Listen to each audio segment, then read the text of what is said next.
Azərbaycan Memarlıq və İnşaat Universitetinin 50 illik yubileyi münasibətilə Asan TV sənədli film hazırlayıb.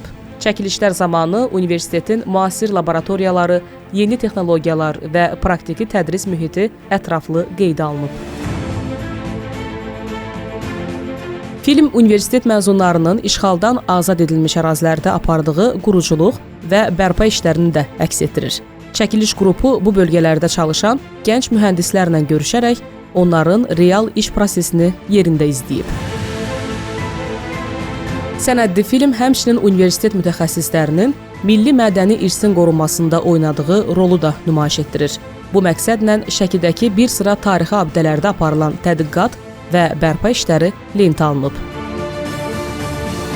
Yaxın günlərdə təqdim ediləcək film universitetin yarım əsrlik yolunu və bugün ölkənin inkişafında oynadığı rolu tamaşaçıya göstərməyi hədəfləyir.